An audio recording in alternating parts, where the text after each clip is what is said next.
Next level. नमस्कार। आज की परिचर्चा में हमारे साथ स्टूडियो में मौजूद हैं भारत के प्रसिद्ध उपन्यासकार आदरणीय कपिल इसापुरी जी। उनके 3 प्रसिद्ध उपन्यास फरिश्ता, अपराधी और अभागा पेंटर भारतीय ज्ञानपीठ से प्रकाशित हैं और भारतीय सिनेमा की प्रसिद्ध फिल्म पीके उन्हीं के एक उपन्यास फरिश्ता पर आधारित है। साथ ही कपिल जी इंटरनेशनल रिलेशन के एक्सपर्ट हैं और आज हम ईरान में गहराए संकट पर उनके साथ चर्चा करने वाले हैं। तो सर, जैसा हम देख पा रहे हैं कि ईरान में जो संकट आया है वह थमने का नाम नहीं ले रहा है, इस पर आप क्या कहना चाहेंगे? ईरान का संकट 28 दिसंबर को शुरू हुआ था। वहाँ पर महंगाई, बेरोजगारी और अनेक ऐसी समस्याएं एकाएक बढ़ गई थी कि वहाँ पर बड़े स्तर पर लाखों लोग सड़कों पर उतर आए थे। बड़े स्तर पर आंदोलन शुरू हुआ। ऐसा लग रहा था कि जल्दी ही वहाँ की सरकार या तो गिर जाएगी या वहाँ के जो राष्ट्र प्रमुख हैं या जो खमनेई हैं, शायद ऐसा भी लग रहा था कि वो देश छोड़ के भाग जाएंगे। ऐसी खबरें आ रही थी और अमेरिका के राष्ट्रपति डोनाल्ड ट्रंप ने ये कहा था वहाँ के आंदोलनकारियों से कि भाई मदद रास्ते में है, आप आंदोलन करते रहो, जो सरकारी प्रतिष्ठान है उन पर कब्जा कर लो। और ऐसा लग रहा था कि जल्दी अमेरिका कोई ना कोई हस्तक्षेप करेगा और आंदोलनकारियों को बल मिलेगा और वहाँ सरकार बदल जाएगी। लेकिन ऐसा हुआ नहीं। कुछ ऐसी चीज़ें बीच में हुई कि अमेरिका मदद नहीं कर पाया और वर्तमान स्थिति ये हो गई कि वहाँ पर जो बड़े स्तर पर आंदोलन चल रहा था, जो अनरेस्ट चल रहा था, वहाँ की वर्तमान सरकार ने उस आंदोलन को कुचल दिया है और ऐसा लग रहा है सरकार फिर से मजबूत हो गई है। लेकिन क्योंकि अमेरिका वादा कर चुका था हस्तक्षेप की, इसलिए उसका नौसैनिक बेड़ा लगातार उधर बढ़ता गया और अब ईरान को लगभग चारों तरफ से अमेरिका के नौसैनिक बेड़े ने घेर लिया है तथा वहाँ किसी भी क्षण कोई भी ऐसी अनहोनी घटना हो सकती है जिससे पूरा क्षेत्र एक बड़े युद्ध में तब्दील हो सकता है। दोनों पक्ष एक दूसरे को धमकी दे रहे हैं। अमेरिकी राष्ट्रपति बार बार धमकी दे रहे हैं कि अगर ईरान ने जो वहाँ पर गिरफ्तार आंदोलनकारी उनको फांसी दी या कोई ऐसी हरकत की जो कि यूएसए के लिए या इजराइल के लिए खतरनाक हो सकती है भविष्य में या अब, तो तुरंत ही यूएसए उस पर रिएक्ट करेगा और उस पर आक्रमण करेगा। लेकिन अभी तक आक्रमण नहीं हुआ है। उस वर्तमान में स्थिति ये है कि तुर्की ये कोशिश कर रहा है, उसके साथ कतर आदि देश भी हैं, कि कोई ईरान और अमेरिका के बीच समझौता हो जाए। जैसे हम देखते हैं कि ईरान और अमेरिका हमेशा आमने सामने खड़े मिलते हैं, तो ये क्वेश्चन उठता है कि अमेरिका ईरान से इतना नाराज क्यों रहता है? ये तो बहुत पुरानी कहानी है। वास्तव में असली समस्या तेल की है। वेनेजुएला में समस्या हुई तो वहाँ तेल है, सोना है, चांदी है। ईरान की समस्या, उससे पहले भी इराक की समस्या हुई, लीबिया की समस्या हुई। तेल को काला सोना कहा जाता है। तो ये ऐसी चीज़ है जिसकी वजह से बहुत सारे देशों को युद्ध से गुजरना पड़ता है। एक तरह से पश्चिमी देशों और यूएसए वगैरह की कहीं ना कहीं हस्तक्षेप पर अक्सर देखने को मिलता आया है। 1979 से पहले ईरान में जो शाह की सरकार थी वो अमेरिका की समर्थक थी। 1960 के दशक में शाह ने दबाव में वहाँ पर जमींदारों के उन्मूलन के लिए एक कार्यक्रम चलाया। अब वहाँ पर कट्टरपंथी पहले से उनके खिलाफ चल रहे थे, जो कि इस्लामिक आंदोलन को चला रहे थे। वहाँ पर जमींदार लोगों को दबाने के लिए, ज़मीनों को बांटने के लिए जो शाह कोशिश कर रहे थे, उससे वहाँ का बहुत बड़ा तबका उनके और खिलाफ हो गया। फाइनली ऐसा हुआ कि वहाँ पर विरोध बढ़ता गया। उसका लाभ जो वर्तमान में खामनेई के पिता ने उठाया और उन्होंने आंदोलनकारियों को भड़काया। बड़े स्तर पर युवा भी उनके साथ हो गए और 1979 में इस्लामिक क्रांति हो गई और वहाँ के शाह को वहाँ से हटा दिया गया। शुरुआत में ईरान के लोगों ने सोचा होगा कि शायद जो वर्तमान में वहाँ पर उस समय जो खुला माहौल था उसके साथ साथ वहाँ तरक्की आएगी, लेकिन धीरे धीरे वहाँ पर तरक्की भी नहीं आ पाई और वहाँ पर लोगों के जो मूलाधिकार थे वो छीनते चले गए। और 1979 से अब 2026 आ चुका है, लगभग 46 साल हो गए हैं, लेकिन कोई तरक्की भी नहीं हो पाई और वहाँ के अधिकतर लोगों का वहाँ की सरकार से मोहभंग है। एक सर्वे हुआ है, मैं ये तो नहीं कहूँगा वो पूरा पक्का है, लेकिन वहाँ 20% से भी कम लोग ऐसे हैं जो कट्टरपंथी मूल्य हैं, जो वैल्यूज हैं, उनमें विश्वास करते हैं। यानी कि कहीं ना कहीं जनता के प्रति आक्रोश बढ़ गया है और यूएसए तभी से 1979 के बाद से उससे नाराज चल रहा है और ईरान को वो सबसे बड़ा दुश्मन मानता है, ईरान भी उसको सबसे बड़ा दुश्मन मानता है।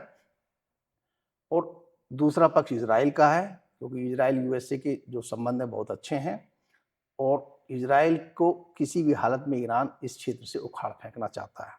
इसके लिए वो फ़लस्तीन राज्य को समर्थन देता है, हमास को समर्थन देता है, हर तरह का समर्थन देता है। वो हिजबुल्लाह को समर्थन देता है। अभी हमने पिछले दिनों इजराइल और हमास का युद्ध देखा, फिर जी। हिजबुल्लाह पर कार्रवाई इजराइल की देखी, फिर हूती पर कार्रवाई देखी। ये ईरान के ही प्रॉक्सी माने जाते हैं। तो ईरान के प्रॉक्सी काफ़ी कमज़ोर हो गए। फिर जून में हमने ईरान और इजराइल का युद्ध देखा और उसी समय अमेरिका ने भी अपने बॉम्बर से जो ईरान के परमाणु ठिकाने थे उन पर हमला किया, जिससे कि वो परमाणु बम ना बना पाए। क्योंकि परमाणु बम किसी भी हालत में अगर ईरान ने बना लिया तो फिर वो अमेरिका के कब्जे से या अमेरिका के हाथ से निकल जाएगा और इजराइल पर तो अस्तित्व का संकट आ जाएगा। तो इजराइल भी चाहता है वो परमाणु बम ना बनाए और अमेरिका भी चाहता है कि वो परमाणु बम ना बना पाए। साथ ही जो पिछला जून का युद्ध था उसमें ईरान की मिसाइलों ने इजराइल में काफ़ी नुकसान किया था। हालांकि ज़्यादा नुकसान ईरान को हुआ था, लेकिन उससे ये लगा था कि आने वाले समय में अगर इसने मिसाइलों की ताकत और बढ़ा ली तो इजराइल पर संकट बढ़ जाएगा, क्योंकि इजराइल का एरिया बहुत छोटा है। तो इसलिए भी वो अब वर्तमान में ये चाहते हैं, अमेरिका ये चाहता है कि किसी तरह से ईरान जब तक ये फैसला ना कर ले कि वो परमाणु बम ना बनाएगा, नहीं बना पाएगा या ना उसके लिए कोशिश करेगा, और अपने मिसाइल प्रोग्राम में वो ऐसा संशोधन करेगा जिससे कि लंबी दूरी की मिसाइलें वो ना बना पाए। कोशिश ये रहेगी ऐसी मिसाइलें ना बना पाए जो इजराइल को बड़े स्तर पर नुकसान पहुंचा सकें या उसके सहयोगी देशों को नुकसान पहुंचा सकें। तो इस तरह से इनमें दोनों में ही देशों में एक दुश्मनी यूएसए और ईरान में हमेशा से चली आई। राष्ट्रपति ट्रंप ज़्यादा नाराज रहे ईरान से, उन्होंने अपने प्रतिबंधों को बढ़ाया, जून में अटैक भी किया। उसके बाद भी इनका जो परमाणु कार्यक्रम है, इधर ऐसी खबरें आ रही थी कि ये फिर से शुरू कर रहे हैं। उसमें चीन या रूस का कुछ सहयोग हो सकता है, चीन की संभावना ज़्यादा है, और मिसाइल कार्यक्रम को भी बढ़ा दिया। कुछ ऐसी खबरें भी आ रही हैं कि गुपचुप तरीके से कुछ हथियार या कुछ ऐसी कलपुर्जे वहाँ भेजे जा रहे हैं ईरान, जिससे कि अमेरिका का मुकाबला ईरान कर सके। इस समय ईरान के पास हजारों ड्रोन हैं, कई हजार मिसाइलें हैं, उसकी ताकत इतनी कम नहीं है। तो इस समय अमेरिका का जो नौसैनिक बेड़ा है वो भी दबाव में है, और उसके जो सैन्य अड्डे हैं उन पर भी वो हमला करने की धमकी दे रहा है कि अगर अमेरिका ने हमला किया तो वो केवल अमेरिकी नौसैनिक बेड़े पर ही हमला नहीं करेगा, वो इनके सहयोगी देशों पर भी हमला करेगा, उसके सैन्य बेस पर भी हमला करेगा। इससे स्थिति बड़ी ही जटिल बन गई है। अमेरिका पर भी दबाव में कई बार आ जाता है, अपने कदम आगे बढ़ाता है, लेकिन फिर से दबाव में आ जाता है, क्योंकि कभी कतर तो कभी सऊदी अरब, कभी टर्की उसे कहीं ना कहीं ये कहते हैं कि इससे स्थिति खराब हो जाएगी। यानी कि युद्ध ना करना ही सबके अच्छे के लिए, सबके भले के लिए इस समय है। लेकिन क्योंकि बात इतनी बढ़ चुकी है कि अब अगर अमेरिका अपने कदम पीछे खींचता है तो उसकी साख को बट्टा लगेगा। और इन दोनों का जो दुश्मनी है वो तभी खत्म हो सकती है कि जब ईरान में सत्ता का परिवर्तन हो जाए और कोई अमेरिकी समर्थन की सरकार वहां पर आए।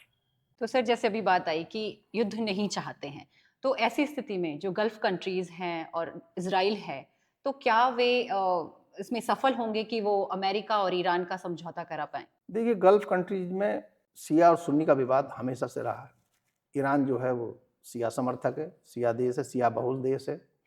इराक में भी शिया बहुल में है और भी कई देश हैं, लेकिन सुन्नी ज़्यादा बड़े इलाके में ज़्यादा देशों में हैं। सऊदी अरब, पाकिस्तान, टर्की ये सुन्नी बहुल देश हैं। तो गुटबाजी हमेशा रही है। और सऊदी अरब में क्या है, मक्का मदीना तो मस्जिद, वहाँ काफ़ी बड़ी संख्या में हज यात्री जाते हैं, और जो इस्लामिक विद्वान है या इस्लामिक संस्थाएं हैं उनको बड़े स्तर पर वो फंडिंग भी करता है पूरी दुनिया में, और कहीं ना कहीं ये दिखाने की कोशिश करता है कि इस्लामिक मूल्यों का वो रहनुमा है या इस्लाम की बढ़ोतरी में, उसके विकास में वो अपना योगदान देता आया है। दूसरी तरफ टर्की, उसके साथ दिक्कत ये है वो खिलाफत के समय को वापस लाना चाहते हैं, जो इस समय एर्दोगन है वहाँ के राष्ट्रपति हैं। लेकिन अब वो समय कहाँ रहा है। वो टर्की छोटा सा देश है, 7 करोड़ के लगभग आबादी है। आप अब इतने ताकतवर नहीं हो, लेकिन वो अपनी जनता को भ्रम में रखे हुए हैं कि हम खिलाफत जैसा समय लाएंगे। और उधर पाकिस्तान है, वो एक कंगाल देश है, लेकिन उसकी स्थिति ये रहती है उसे भारत का विरोध करना है। बस कभी वो चीन की तरफ हो जाए, कभी अमेरिका की तरफ, लेकिन बस भारत का विरोध करना है।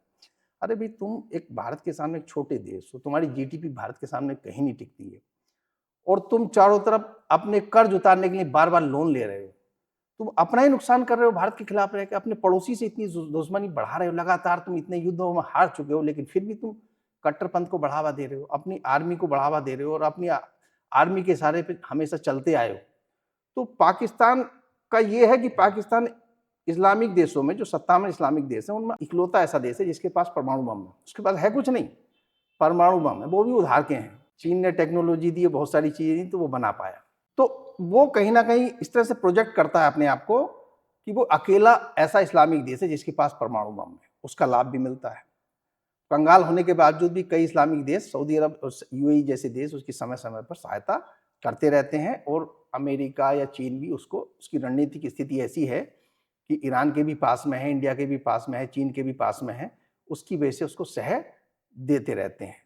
लेकिन पाकिस्तान और टर्की और सऊदी अरब, ये तीनों ही देश कहीं ना कहीं, और ईरान भी, ये कहीं ना कहीं इस्लामिक दुनिया में अपना वर्चस्व बढ़ाना चाहते हैं अपने अपने स्तर से। इसीलिए पाकिस्तान नहीं चाहता कि ईरान परमाणु बम बनाए, अंदर से नहीं चाहता वो। क्यों? क्योंकि वो इकलौता देश बने रहना चाहता है इस्लामिक दुनिया में। दूसरा, वो शिया देश है, इसलिए सऊदी अरब भी नहीं चाहता कि परमाणु बम बनाए, क्योंकि शिया देश है। तो इनके आपसी विवाद भी हैं, हाँ, लेकिन इस्लाम से भी जुड़े हुए हैं और क्षेत्र के एक ही क्षेत्र से हैं। तो उनको ये भी लगता है कि हाँ, अमेरिका इतना ज़्यादा ना एंट्री करे, क्योंकि अगला नंबर फिर दूसरे देश को दबाने का अमेरिका का होगा। तो वो समझौते की कोशिश भी कुछ कुछ कर रहे हैं। सऊदी अरब का स्टैंड इसमें देखेंगे हम।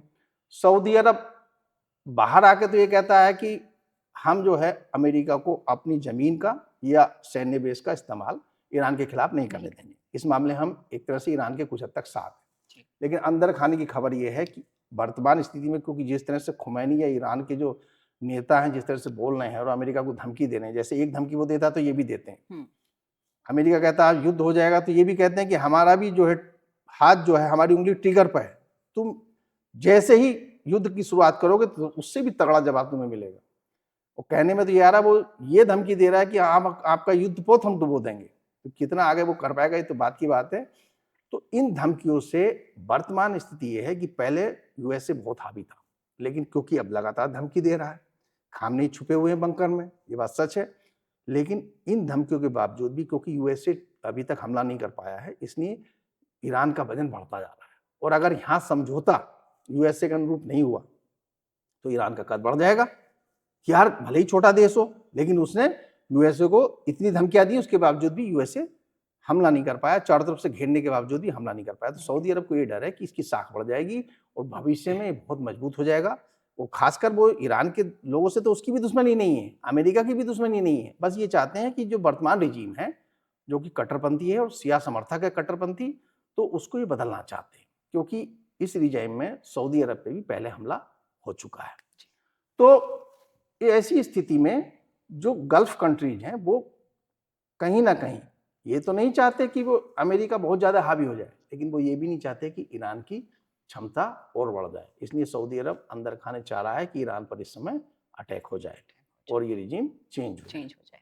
तो फिर इसमें इजराइल की क्या भूमिका है? इजराइल तो अमेरिका का बहुत अच्छा कोलीग हमेशा से रहा है। दोनों को एक दूसरे की जरूरत है। मध्य पूर्व एशिया में अपने हितों को साधना है तो अमेरिका को इजराइल की सहायता चाहिए। ऐसे युद्ध से संबंधित इक्विपमेंट बनाकर वो यूएसए को देता है, जो कोई दुनिया का देश उसे बना के नहीं दे सकता है। साथ ही यूएसए के बिना इजराइल को भी वहाँ टिके रहना बहुत मुश्किल है, क्योंकि वो इकलौता देश है, यहूदी देश है, उससे अंदर खाने सभी लोग चिढ़ते भी हैं और कई बार मिलकर भी उस पर अटैक कर चुके हैं। वो ये जरूर है कि वो हर बार इनको मात देता है, लेकिन पिछले युद्ध से हम देखते हैं कि अब गल्फ कंट्रीज भी कुछ मजबूत हो रहे हैं। अब वो एक तरफा इनको नहीं हरा पा रहा है, अब उसे अमेरिका की जरूरत ज़्यादा पड़ती है। इसलिए इजराइल तो चाहता ही आया है हमेशा से ही कि वर्तमान जो ईरान की सरकार है उसको बेदखल हो जाना चाहिए, उसको हट जाना चाहिए, क्योंकि ये जब तक रहेगी तब तक उसका, चाहे वो फिलिस्तीन राज्य का मामला हो, चाहे हमास का मामला हो, चाहे हूती का मामला हो, चाहे हिजबुल्लाह का मामला हो, ऐसे प्रोक्सियों की सहायता से वो उस विरोध करती रहेगी और उसके अस्तित्व को नकारने की कोशिश करती रहेगी। यहाँ पे दोनों तरह की स्थिति बन रही है, या तो समझौता या फिर युद्ध। तो अगर युद्ध होता है तो इसमें भारत की रणनीति क्या रहेगी? वर्तमान जो स्थिति है, टर्की जैसे देश कोशिश कर रहे हैं समझौते की, लेकिन मुझे ऐसा लगता है वो तो कुछ भी सकता है, क्योंकि स्थितियां पूरी दुनिया की लगातार बदल रही हैं। अभी पीछे चीन और रूस ने भी ईरानी नौसेना के साथ कुछ अभ्यास की खबरें आई थी कि उसके युद्धपोत वहाँ पहुँच गए हैं। ठीक है, तो चीन और रूस भी नहीं चाहते कि ये युद्ध हो। टर्की जैसे देश भी इस समय समझौता चाह रहे हैं, क्योंकि केवल युद्ध हुआ तो कई और समस्याएं भी आ जाएंगी। जैसे जो होर्मुज जल डमरू मध्य है वो बहुत संकरा है और उससे लगभग 20 से 25% तेल का वहाँ से व्यापार होता है। तो अगर युद्ध हुआ तो ईरान उस पर कब्जा कर लेगा, तो और भी बहुत सारी चीज़ें होंगी। तो इससे वहाँ पे तेल की जो मूल्य है, इस वजह से तेल के मूल्य जो है बढ़ सकते हैं और उसका असर पूरी दुनिया की अर्थव्यवस्था पे पड़ सकता है। तो नुकसान तो इसका प्रभाव जो है वो पूरी दुनिया पे कहीं ना कहीं आएगा अगर युद्ध लंबा खींचा। हाँ, अगर वेनेजुएला की तरह कोई सीमित कार्रवाई में ही अमेरिका ईरान के राष्ट्रपति या खामनेई को उठा लेता है और सत्ता को बहुत जल्दी बेदखल कर देता है या वर्तमान उसी सत्ता पर कब्जा करे और उनको अपने हिसाब से चला लेता है, तो बात अलग है। लेकिन अगर युद्ध हफ्ते 10 दिन भी चला तो बहुत नुकसान होने की संभावना है, उस क्षेत्र को ही नहीं और भी पूरी दुनिया को। उस क्षेत्र में तो युद्ध फैलेगा ही, क्योंकि ईरान मानेगा नहीं, वो जो अमेरिका के सैन्य अड्डे उन पर हमला करेगा, उसके नौसैनिक बेड़े पे भी हमला करेगा, इजराइल पे भी हमला करेगा। ऐसे में युद्ध कहाँ पे जाकर रुकेगा कोई कुछ नहीं कह सकता। ये जरूर है कि अमेरिका भारी पड़ेगा और अंततः ईरान को हारना पड़ेगा, लेकिन उस बीच दुनिया का और उस क्षेत्र का काफ़ी नुकसान हो जाएगा। और समझौता इसलिए मुझे नहीं लग रहा कि हो पाएगा, क्योंकि बात इतनी आगे बढ़ चुकी है कि अगर समझौता हुआ भी तो भी इससे अमेरिका की साख को बट्टा लगेगा। क्योंकि ऐसा देखने में आया कि समझौता करने के बावजूद भी ईरान बार बार समझौते से बचने की कोशिश करता है, क्योंकि समझौता तो हो जाएगा, उस समझौते पर वो आगे कितना मानेगा ये तो उसके ऊपर डिपेंड करेगा ना। वो हो सकता है अंदर खाने चीन की सहायता से परमाणु बम बनाना जारी रखे, या ये भी हो सकता है कि कल को चोरी छिपे, जैसे पाकिस्तान ने परमाणु बम बना लिया ऐसे ही भी बना ले। क्योंकि अब अमेरिका को चीन और रूस तो उतना नहीं, लेकिन चीन किसी भी तरह रोकना चाह रहा है, क्योंकि सबसे ज्यादा जो नुकसान हो रहा है इस समय अमेरिकी कार्रवाई से वो चीन को हो रहा है। क्योंकि चीन जो है, एक तो रेयर अर्थ मिनरल्स की जो 90% चेन है सप्लाई की, उस पर कब्जा किए हुए, तो उससे अमेरिका को ब्लैकमेल कर रहा है। इसलिए अमेरिका पूरी तरह उसको झुका नहीं पा रहा बहुत सारे मुद्दों पर। दूसरे सिल्वर जैसी चीजों पर भी उसकी जो रिफाइनरी है वो लगभग 80% रिफाइनरियों पर उसी का कब्जा है चीन का। तो अब सिल्वर की भी बहुत सारी जगह जरूरत पड़ रही है, बहुत सारी, जैसे रेयर अर्थ मिनरल्स की जरूरत पड़ी है ऐसी सिल्वर की पड़ रही है। तो लड़ाई तो संसाधनों पे कब्जे की है, लड़ाई तो जो सप्लाई चेन है उस पर कब्जे की है, कि जो किसी देश के विकास में जो सप्लाई एक अहम रोल अदा करती है उस पर कब्जे की चल रही है। उसी की वजह से वेनेजुएला पर कब्जा हुआ, क्योंकि वेनेजुएला से काफी, जितना जो वेनेजुएला अपना तेल बेच रहा था उसका मैक्सिमम हिस्सा चीन को जा रहा था। वहां का जो अकूत सोने का भंडार है, चांदी का भंडार है, उसका भी लाभ किसे मिल रहा था? चीन को मिल रहा था। तो अब अमेरिका के कब्जे में वेनेजुएला आ गया तो उसके रिसोर्सेज भी एक तरह से उसके इशारे पे चलेंगे, तो चीन कमजोर हुआ। चीन के हाथ से बहुत बड़ा लाभ वहां से निकल गया। अगर ईरान से भी बहुत बड़ी मात्रा में तेल खरीदता है, अगर ईरान पे भी अमेरिकी समर्थित सरकार आ गई, वहां भी चीन को नुकसान होगा। तो चीन में जो तेल की सप्लाई हो रही थी, जिन पे अमेरिका सैंक्शन नहीं लगा पा रहा था या सैंक्शन से रोक नहीं पा रहा था इस सप्लाई को, तो वो सप्लाई अवरुद्ध हो जाएगी। इससे चीन को बहुत नुकसान पहुंचेगा। अब ये है कि अब ये तक तो चीन इस नुकसान को बर्दाश्त कर रहा है, कब तक बर्दाश्त करेगा? क्योंकि एक लिमिट पार हो जाएगी तो चीन भी युद्ध में आ सकता है और थर्ड वर्ल्ड वॉर की सिचुएशन फिर आ सकती है। अगर ये युद्ध होता है, अमेरिका ईरान के युद्ध में, भारत की क्या रणनीति रहेगी? भारत के संबंध इजराइल से भी अच्छे हैं, अमेरिका से भी ठीक ठाक ही हैं, हालांकि उसके साथ ट्रेड डील नहीं हो पाई है। तो वर्तमान में भारत के संबंध अच्छे तो नहीं कह सकते, लेकिन खराब भी नहीं है। धमकी वो दे रहा है कि मैं रूस से तेल खरीद के आधार पर टैरिफ और बढ़ा सकता हूँ, लेकिन भारत बहुत शांतिपूर्वक उस वहाँ के जो नेता हैं, जो रणनीतिकार हैं, उनके क्वेश्चंस को दरकिनार करके शांति से अपने काम कर रहा है।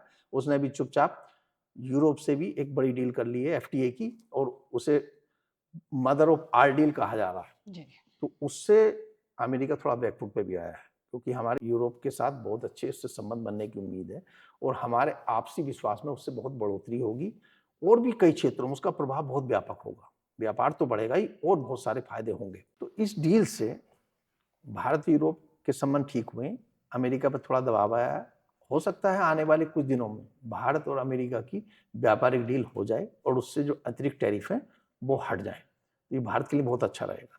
भारत की रणनीति की स्थिति ऐसी है कि वो चीन से अच्छी है, वो मध्य पूर्व के देशों के करीब है। ये जरूर है कि चीन विकास के मामले में बहुत आगे है, टेक्नोलॉजी के मामले में, इंफ्रास्ट्रक्चर के मामले में, या फिर मैन्युफैक्चरिंग के मामले में भारत से मीलों आगे है। लेकिन भारत की सरकार भी अच्छा काम कर रही है, उसकी विदेश नीति भी अच्छी कर रही है, अच्छी चल रही है, और आशा करते हैं आगे और उसमें सुधार होगा। इस समय बहुत दबाव था भारत पे, लेकिन यूरोप के साथ जो डील हुई इससे दबाव कम हुआ है और यूएस से संबंध सुधरेंगे, इजराइल से तो उसके संबंध अच्छे हैं ही। वो इजराइल और भारत को एक दूसरे की हमेशा जरूरत पड़ेगी। इजराइल इकलौता देश है वहाँ पर यहूदी, और भारत भी यहाँ इकलौता देश है अगर हम जी। सनातन धर्म की बात करें तो। जी जी। तो दोनों इकलौते हैं, इसलिए परस्पर सामंजस्य इनमें बना रहेगा। बाकी देश मुस्लिम देश हैं, हालांकि उनमें भी शिया सुन्नी वाला मामला है। जी। और दूसरी बात ये, भविष्य में क्या होगा, एआई आ रहा, हो सकता है धार्मिक फैक्टर घट जाए और लोग दूसरे मामलों में आपसी संबंध बनाने लगे। वर्तमान में भारत तटस्थ ही रहेगा, क्योंकि ना तो वो यूएसए के साथ जाएगा पूरी तरह से, ना ईरान के साथ जाएगा। ईरान में उसके चाबार बंदरगाह को फिलहाल डिस्टर्ब कर रहा है यूएसए, लेकिन भारत शांत है, देख रहा है आगे क्या होगा। भारत तटस्थ स्थिति बना रहेगा। आज की चर्चा में इतना ही, धन्यवाद। Next level.